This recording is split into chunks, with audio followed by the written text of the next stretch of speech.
여러분 안녕하십니까. 대한장 파티가 돌아왔습니다. 오늘은 뭐 자료들이 많습니다. 저는 자료를 안 가져왔는데 네네 여기 챙겨줬어요. 네, 주셨어요. 그런데 이 자료가 저희 원투펀치 커뮤니티에서 네, 맞아요. 투표한 결과이기 때문에 네. 요거는 아주 유용하겠습니다. 네, 저희가 이제 지난 시간에 최강의 클럽을 찾아라 대진을 짰잖아요. 16강 대진을. 그래서 오늘은 이 대진에서 한 경기 한 경기씩 총 2경기를 이제 얘기를 해볼 거예요. 먼저 첫 번째 경기가 제가 기가 막힌 금손으로 뽑아낸 가르디올라의 바르셀로나 대 진짜 금손. 네, 가르디올라의 맨시티의 대결. 요 첫 경기가 있고 저희가 짜놓은 것처럼 이렇게 대진이 그렇죠. 됐어요. 네. 같은 펩 감독의 맞아요. 시대가 다른. 그 다음에 이제 페이슬리 왕조의 리버풀 대 플라티니의 유벤투스 경기가 있습니다. 요것도 조작처럼 된 게 뭐냐면 네. 사실은 같은 시대. 완전 같은 시대 팀이에요. 네. 그러니까 재밌을 것 같아요. 근데 이제 나눠드린 자료를 보시면 저희가 미리 이 커뮤니티에 투표를 하기 위해서 올려드렸어요. 지금 결과를 받아보니까 깜짝 놀랐습니다. 이 과르디올라의 바르셀로나 대 맨시티였는데 압도적으로 바르셀로나가 우리 팬분들은 투표를 해주셨어요. 네, 저희 팬분들의 네. 투표 결과가 무려 87%. 네, 87% 뭐 기타 빼면은 12%. 네, 네, 네. 압도적으로 바르셀로나 시절이 우위다라고 팬분들은 이렇게 주장을 해주셨습니다. 맞습니다. 자, 그러면 먼저 첫 번째 경기인 이 과르디올라 매치, 이 과르디올라 더비네요. 이 경기는 사실은 과르디올라 감독에게 한번 우리가 전화 통화 같은 게 골라보라고 해도 가능하면 재밌을 것 같아요. 본인에게 한번 물어보고 싶어요. 그리고 네. 과르디올라 시절에 그 엘로 레이팅이라고 있습니다. 이 엘로 레이팅이 뭐냐면은 바둑이나 이제 체스에서 네. 직접 안 붙은 선수들이라 할지라도 여러 선수들이 사이에서 간접적으로 계속 붙을 수 있잖아요. 네네네. 그 선수들의 승패를 활용한 굉장히 합리적인 선수들의 랭킹을 내는 수학 공식이 있어요. 여태까지 축구 전체 역사에서 그 엘로 레이팅 점수를 봤을 때 네. 과르디올라 팀이 탑5 안에 3팀이 들어가요. 요 바르셀로나, 요 맨시티, 그리고 그 위에 바이에른 뮌헨도 있어요. 와. 그래서 과르디올라 감독이 정말 그 엘로 레이팅 그 역사만 보더라도 이거는 놀라운 대단한 일이죠. 거죠. 뭐 랭킹을 따졌는데 5개만 뽑아봐라 하는데 4개, 3개나 들어가. 이건 뭐 얼마나 좋아요. 그러니까 수치상으로는 그런데 이제 저희는 실전처럼 16강에서 붙이는 거 아니에요? 요거는 좀 얘기가 달라질 수는 맞습니다. 있죠. 자, 그럼 먼저 장 의원님께서 이 두 팀 중에 좀 나는 이 팀? 좀 뽑아주신다면. 저는 근데 사실 옛날 축구 얘기를 하면 그 네. 시대 보정이라는 얘기들을 좀 네네네. 하거든요. 전술이라는 것도 계속 진화가 되고 있고요. 네. 펩 감독도 역시 마찬가지입니다. 미일스부터 시작을 해서 요한 크루이프의 전술을 더 진화시키려고 본인이 노력을 했고, 이때 펩 바르샤 시절에도 그 전술을 진화시킨 자신의 모델로 첫 해에 6관왕을 하고, 네. 그 다음 시즌부터도 계속 성과를 냈죠. 4시즌 동안 공격력이 105골, 98골, 리그에서 95골, 114골. 공격진의 운영 능력이나 전체적으로 또 그전 레이카르트 시절에 비해서 소유권을 잃었을 때의 압박이나 또 무브먼트나 전술적인 움직임도 많이 진화가 됐죠. 하지만 전술적으로 진화는 지금 맨체스터 시티에서도 더 또 진화가 됐거든요. 그러니까 그런 부분을 보정을 안 하고 그냥 붙이면 사실은 아무리 부스케츠를 초반에 올려주고 이니에스타 그리고 샤비가 있고 또 메시의 실질적인 전성기, 여러 부분에서 바르셀로나 당시 뭐 엄청난 강팀이죠. 많은 트로피를 올리고 했지만 지금의 맨시티가 약간의 진보된 전술로 시대 보정 없이 붙었다. 물론 그래도 샤비, 이니에스타가 있는데 메시가 있는데 지금의 맨시티가 지지 않겠어? 이렇게 생각할 수 있겠지만 네. 뚜껑을 열고 지금 시대 보정 없이 전술을 붙이면 전 사실 모르겠어요. 그 결론은 뭐야? 결론은 네. 같은 감독이잖아요. 그렇죠. 근데 이런 상황에서는 과연 그 팀이 그 시대에 얼마나 축구계에 영향력을 줬느냐. 그 부분에서 네. 당시에 펩 감독의 바르셀로나는 사실은 광범위한 영향을 줬어요. 그 축구가. 스페인 대표팀도 마찬가지지만 전 세계적인 축구계. 많은 리그의 많은 감독들에게 상당히 광범위한 영향을 줬죠. 2010년대 이후에 여러 팀들도 사실은 평가를 높게 해줘야 될 팀들이 있다고 보여지거든요. 네. 그 중에서도 이 현재 맨시티 맨시티. 이 팀은 정말 후대에도 뭐 앞으로는 어떻게 될지 모르겠지만 맞아요. 이런 페이스를 유지를 한다면 상당히 높은 평가를 해줘야 될 팀이다. 그럼 한의원님께서는 의견을 또 엘로 레이팅 역대 탑5에 페비 감독을 하던 팀이 셋이 들어가 있다는 말씀을 드렸는데 지금의 이 맨시티도 제가 봤을 때는 역대급 팀임에 틀림이 없고 장 의원님 말씀에 공감하는 부분이 펩 자신이 자기 안에서 이 사람은 계속 자가 발전을 하는 사람이에요. 우리가 일정 수준 이상의 엄청난 업적을 만들어내면 모든 분야가 그렇지만은 그 다음부터는 좀 공부 안 하고 놀고 이제 예전의 영광을 먹고 살고 이제 그런 사람들이 많거든요. 네. 근데 펩은 이 공부하고 계속 자기를 진화시키는 게 뭔가 좀 자기 습성인 것 같아요. 그걸 안 하면은 두드러기 나는. 그래서 계속 공부를 하고 이제 늘 노력하고. 자기 전술을 자기가 진화시키고 바르셀로나 시절에서부터 사실은 했어요. 그러니까 바르셀로나 시절에서도 예를 들어 4년 있었잖아요, 바르셀로나에. 근데 3년 동안 뭔가 했던 것이 이제 조금 지루해지니까 사실은 네 번째 시즌은 가장 성적이 안 나온 시즌이기는 합니다만 가장 또 좀 새로운 거를 거기다 덧입히려고 했던 시즌이었고요. 바이에른 뮌헨에 오니까 벌써 아까 장 의원님 말씀대로 바이에른 뮌헨을 좀 바르셀로나스럽게 바꿔볼까? 처음에는 그렇게도 생각을 했지만은 이 독일 축구는 독일 축구대로의 스타일이 있구나. 그리고 그 당시 독일 축구에서 또 유행하던 게 게겐 프레싱이었거든요. 그러니까 그런 것에 또 적응을 해가면서 사실은 자신의 스타일도 있지만 거기에 당시의 독일 축구의 어떤 유행적인 스타일도 조금 덧입힌 팀으로서 바이에른 뮌헨을 또 만들어 갔거든요. 네. 그런데 이제 잉글랜드에 오니까 이건 약간 또 다른 거예요. 네, 갖고 있는 선수들 자체가 또 다르고 잉글랜드의 또 다른 팀들의 어떤 스타일이라든가 환경도 또 다르고 여기에서 이제 맨시티에서 점점 또 이제 적응과 진화를 거듭해 온 것이 결국은 결과적으로 오늘날의 이제 트래블 맨체스터 시티를 만든 펩이라서 사실은 이 전체적인 과정을 저희는 뭐 엄청나게 일단 존중을 해야 그럼요. 되고요. 그리고 전술적 발전의 차원으로만 보면 예전부터의 자신의 어떤 움직임의 원리가 그대로 들어있으면서 요즘 축구에 걸맞는 요소들도 맨시티는 많이 추가를 했거든요. 특히 이제 올 시즌에 뭐 홀란드 선수의 영입이라든지 스톤스 선수의 활용 방식이랄지 이런 것들은 사실 어떻게 보면 펩이 계속 진화하고 있다는 걸 또 보여준 아주 단편적인 예들인데 장 의원님 말씀이 아까 그랬잖아요.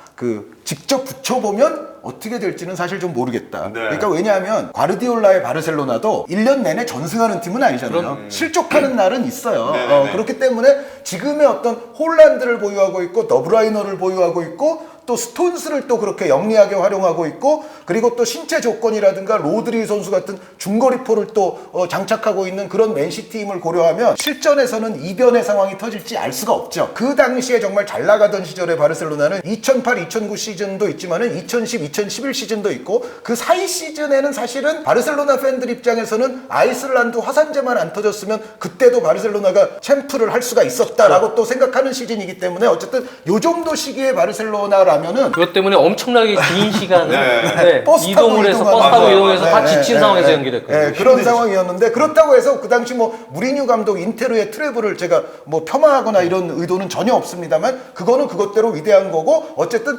바르셀로나가 그 시절에도 사이에 그 한 시즌조차도 아주 강력했던 팀인 거는 사실이거든요. 그래서 그 시절의 바르셀로나와 지금의 맨시티라면 실전에서 맨시티조차도 이 당시의 바르셀로나를 상대로는 볼 만지는 시간이 굉장히 줄어들었을 확률은 높아요. 지금 맨시티가 예를 들어 점유율을 다른 팀에게 압도당한다? 이거는 우리가 상상하기 쉬운 일은 상상이 안 아니잖아요. 가죠. 네. 그 당시에 바르셀로나라면은 맨시티를 상대로도 계속 주도권을 잡고서 조여 들어갈 수 있었던 바르셀로나이고 네. 여기에 치트키가 있죠. 리오넬 메시 선수가 아주 절정기에 있었습니다. 그래서 아마 그 말씀드렸던 피지컬이랄지 중거리포 이런 템포 이런 요소들에 의해서 바르셀로나도 저는 실점을 했을 거라고는 봅니다. 하지만 절정기의 메시와 절정의 티키타카가 있었던 그 당시에 바르셀로나라면 계속 어쨌든 우위를 가지고서 몰아붙였을 거거든요. 저는 이 경기의 승부 3대2로 3대2. 바르셀로나가 이겼다. 그런데 그게 엎치락뒤치락이라기보다는 바르셀로나가 먼저 한 2골, 3골을 넣고 맨시티가 약간 뒤늦게 뭐 세트 플레이나 이런 장면을 통해서 2골까지 따라가는 승세 자체는 바르셀로나 쪽에 있는 그런 흐름이 아니었을까라고 저는 어떤 다중우주를 지금 상상하고 있습니다. 타임머신을 타고 과거에 있던 팀이 현재 와서 경기를 하던 갑자기 네. 또 현재 있던 팀이 과거로 바로 가서 하던 어쨌든 그 결과에 대해서는 어떻게 될지 모르지만 저도 물론 아 그때가 그래도 좀 더 쓸 것 같다라는 기본적인 생각은 있죠. 네. 하지만 역시 이제 이런 평가는 이게 지금 같은 감독이라 그렇죠. 네, 현재로서는 이거는 업적으로 가야 된다. 14개의 트로피를 들었습니다. 4시즌 동안. 맞아요. 네, 거기서 뭐 엄청나게 많은 우승들을 펼쳐냈는데 다음 시즌 지나서까지도 한 해에만 6관왕을 했던 그 업적은 또 대단한 거고요. 아마 이러신 그러면 이 두 분 다 손을 들어주신 게 과르디올라의 바르셀로나 바르샤. 시절 펩. 이거는 뭐 팬 여러분들과 이게 의견이 똑같아서 그렇죠. 뭐 의심의 여지 없이 이 승자는 과르디올라의 바르셀로나를 올리도록 하겠습니다. 근데 의심의 네. 여지가 굉장히 커질 수도 있는데 한 네. 1년 지나면요. 그런데 맨시티가 2년 연속으로 트래블을 한 번 더 했어. 아, 와. 그러면 그러면은 그러면 얘기가 얘기가 달라지죠. 얘기가 사뭇 이게 달라질 수도 있습니다. 현실적으로는 불가능한 경기 매치업이지만 이거 게임으로는 돌릴 수 있거든요. 게임으로는 돌릴 수 있어요. 게임스 네. 시뮬레이션으로 돌릴 수 있죠. 시뮬레이션으로 돌릴 수 있습니다. 이거 돌리시는 분 계시면 올려주세요. 어떻게 결과 나왔는지. 예를 들어 양쪽 팀의 선수들을 추출해가지고 네. 베스트 11을 합쳐서 구성한다고 했을 오, 때 예. 그러니까 이른바 콤바인드 베스트 11이 어허, 되는 건데 바르셀로나 선수들이 많이 들어갈 겁니다. 주축이 된다. 아, 그러니까 네. 지금 맨시티에서 들어갈 수 있는 선수들은 역시 홀란드 선수, 더브라이너 더브라이너 선수 그리고 가능할지 안 가능할지는 모르겠는데 그래도 후벤 디아스 선수가 좀 강력한 후보 중에 하나가 될 거는 같고요. 골키퍼 발데스, 에데르송 여기서부터도 에데르송이 이길 수 있느냐는 좀 의문이거든요. 네. 그렇기 때문에 전체적으로는 뭐 부스케스, 뭐 차비, 이니에스타 있고 메시 있고 다니 알베스 선수가 또 있잖아요. 아, 그렇죠. 그래서 기본적으로는 콤바인드 11을 구성해도 바르셀로나가 반 이상을 가져간다고 생각이 돼요. 그러니까 네. 이건 아주 단순한 산수이기는 합니다만 바르셀로나의 우수 선수가 좀 더 많았다라고도 말씀드릴 수가 있습니다. 네. 좋습니다. 그러면 첫 번째 이 과르디올라 더비는 과르디올라의 바르셀로나가 8강으로 올라가도록 하겠습니다. 네. 그런데 이제 이 맨시티가 그러니까 16강 딱이 된 거잖아요. 그렇죠. 이 맨시티가 16강 아쉽네요. 딱이 아쉽긴 된 하죠. 거는 네. 이게 대진운이 너무 없었다. 네. 댓글에서도 쭉 올라왔는데 이런 댓글이 저희가 너무나 바라던 댓글. 랜덤으로 추첨 대진이었다니 덜덜덜 이런 게 있어요. 그냥 그때 티키타카는 리얼 사기였음 치트키 그 자체라고 네. 펩은 근데 티키타카란 말을 싫어했었고 네. 본인이 티키타카 자체가 목적인 팀은 아니죠. 아니죠. 자, 이제 다음 대진으로 넘어가 보도록 네. 하겠습니다. 다음 대진은 우리 페이슬리 왕조 리버풀 대 플라티니의 유벤투스입니다. 네. 야 오늘 좀 책임감 있게 하려고 네. 사실 제가 이거 엄청나게 준비를 많이 해오셨어요. 실제로 본 경기는 아닌데 제가 경기를요 경기를 다 보셨다면서요? 유튜브에서 네.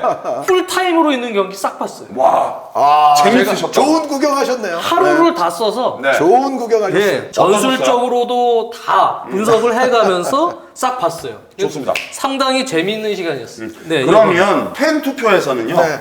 페이슬리 왕조 리버풀이 58%. 네, 58%, 플라티니의 유벤투스가 42%. 네, 리버풀이 약간 6대4 정도로 네, 앞서 근소한 있습니다. 차이입니다. 네. 이번에는 이제 한 의원님부터 네. 이 두 팀을 한번 분석을 한번 해보도록 하겠습니다. 네, 요 두 팀은 페이슬리 감독이 이제 리버풀 지휘봉을 잡았을 때 물론 이 샹클리 감독의 위대한 리버풀을 이어받은 겁니다만 네. 처음에 이제 지휘봉을 잡았을 때는 케빈 키건 선수가 에이스일 케빈 때고요. 이제 유에파컵 우승부터 아마 시작을 했던 멘션글라트바흐와의. 네, 유에파컵 우승부터 네. 시작을 하고 그 다음에 계속 연타로 유로피언컵 지금의 챔피언스 리그를 또 2년 연속 또 우승을 해버리거든요. 네네네. 그러니까 뭐 리버풀에 정말 그야말로 트로피를 쌓아가는 그러면서 키건 선수가 한 번 우승을 했고 유로피언컵을 바로 떠난 다음에 달글리시 선수가 왔는데 달글리시 선수가 바로 이어받아서 또 우승을 했어요. 네. 그리고 나서 1981년에 가서 또 우승을 합니다. 아, 네. 네, 이 페이슬리 감독의 리버풀이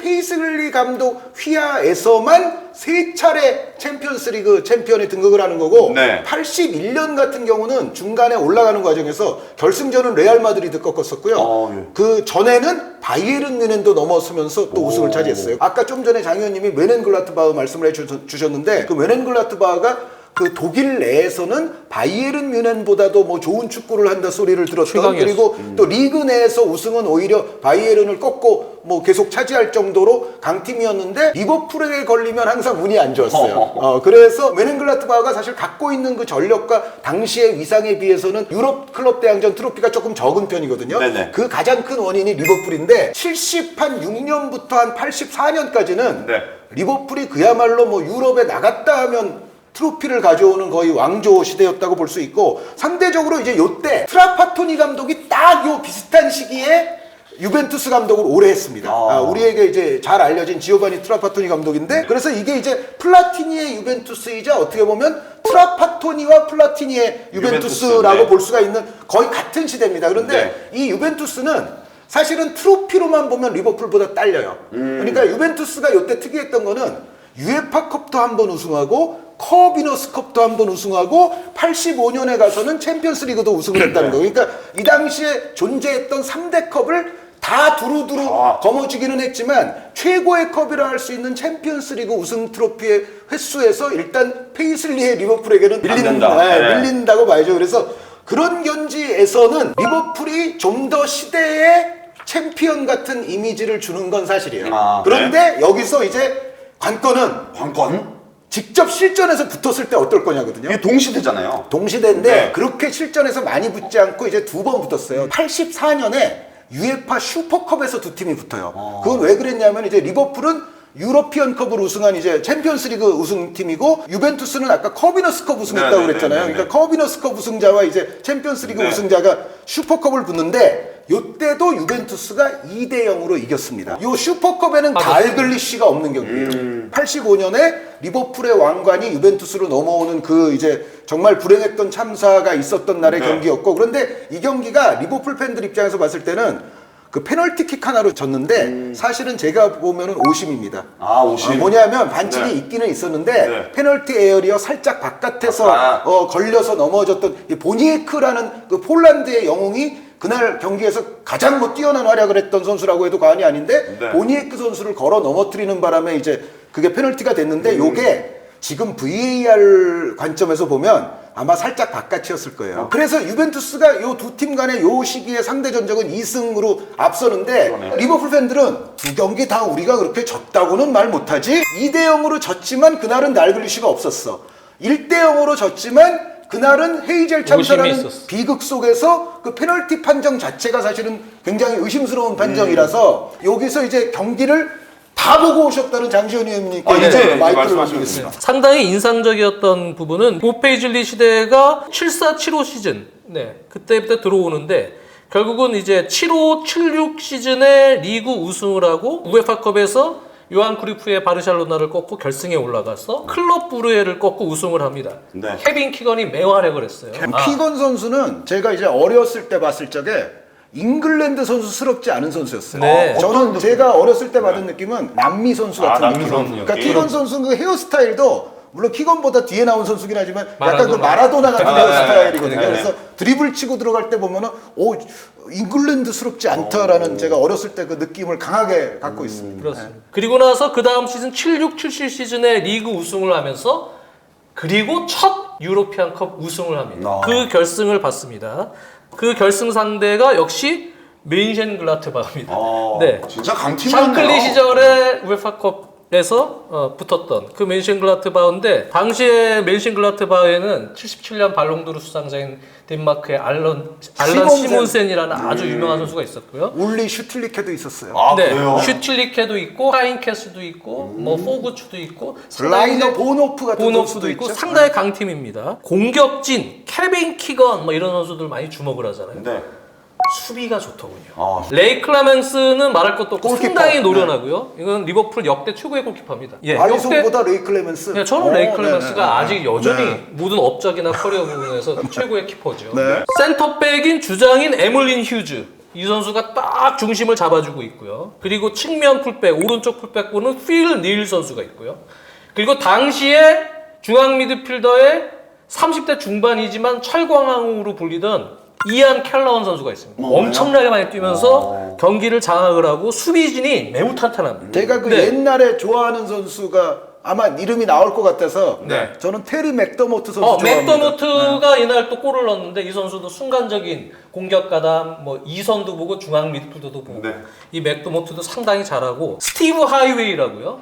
이 선수가 이름이 하이웨이예요? 이름이 하이웨이예요. 이 선수가 아주 돌파 기술이 좋습니다. 이름만 돌파 능력이 상당히 좋습니다. 그러면서 3대1로 미넨글라트바흐를 꺾고 우승을 했어요. 첫 골도 하이웨이에 돌파해서 맥더무트가 쇄도해서 이름값 하네요. 예, 골을 네. 넣었고요. 케빈 키건이 엄청나게 돌파를 해서 거기서 PK를 얻어서 그래서 필릴 선수가 PK를 차서 수익골을 넣었습니다. 그래서 첫 유로피안 정상을 차지하는데 그리고 나서 저는 보페이즐리 감독을 인정을 하는 부분은 물론 수뇌부도 잘했겠지만 케빈 키건이 가잖아요.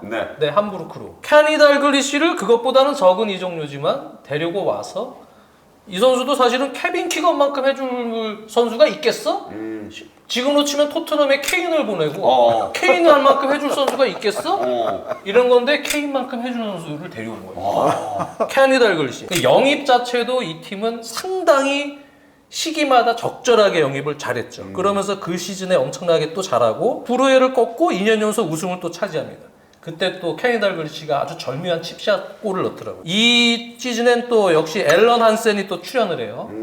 아주 젊은 어린 앨런 한센입니다. 어린 한센은 90년대까지 활약하는데 이 앨런 한센 선수가 결국은 이제 리버풀의 레전드 수비수가 되죠. 기존에 이 휴즈 선수가 있고 앨런 한슨이 가세를 하고 요소요소의 기량을 내는 선수가 있는데 어쨌든 요 시기가 보페이즐리 감독의 멤버상으로는 가장 강력한 시기 아니었나. 네.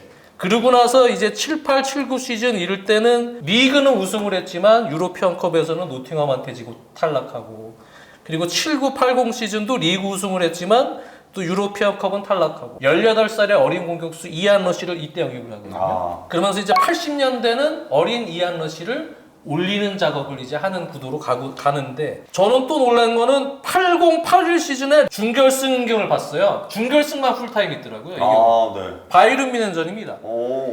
1차전이 0대 0이고 그다음에 2차전이 1대1 원정골로 결승을 진출하는데 2차전은 바이에른 뮌헨한테 엄청 밀려요. 당시에 함부르크 뭐 이런 팀들과 함께 바이에른 최강자인데 그때 멤버가 보니까 루메니게 있죠. 제가 아는 선수들입니다. 브라이트너, 뭐 페네스, 아우겐탈러 이런 선수들이 있는 팀이에요. 다 레전드들이죠. 네, 레전드들인데 엄청나게 밀립니다. 그런데도 버티더라고요. 네. 그러니까 수비가 좋네요, 확실히 그럼. 좋습니다. 개인 기량적으로만 보면 바이에른 뮌헨 선수들이 평균적으로 좋은 선수들이 맞아요. 좀 더 많아요. 네. 그래서 이 팀은 상당히 탄탄한 팀이었다. 밸런스가. 라는 걸 이번 풀타임을 보면서 또 느꼈어요. 네. 유벤투스 한현이. 네, 일단 네. 유벤투스는 제가 시작만 해드릴게요. 유벤투스는 기본적으로 이 시기에 그 팀의 골격을 이루는 선수들이 다 이탈리아 국가대표 선수들이고요. 이노조프 골키퍼부터 시작해서 젠틸레 선수, 시레아 선수가 이제 수비진에 있고 네. 윙백에는 카브리니 선수가 있습니다. 그리고 미드필드에서는 그 포효하는 미드필더 타르델리 선수가 있고 맨 앞쪽에 82년 월드컵 최고 선수인 파울로 로시 선수가 파울로 로시. 있었거든요. 여기에 폴란드의 영웅 보니에크 뭐 정말 맞는 공격수죠. 그냥 어느 위치에 놔도 개인 기량을 발휘할 수 있는 선수고 여기에 당대의 플레이메이커 미셸 플라티니. 그러니까 이탈리아 월드컵 우승을 거머쥔 대표팀 멤버에 플라티니와 보니크가 들어가 있는 팀이 이 당시에 유벤투스이고 경기를 직접 열심히 보시고 오신 장 의원님께 마이크를 넘기겠습니다. 당시에는 이제 전술이 조나미스타라고 팬들이 많이 아실 거예요. 그래서 카테노치오랑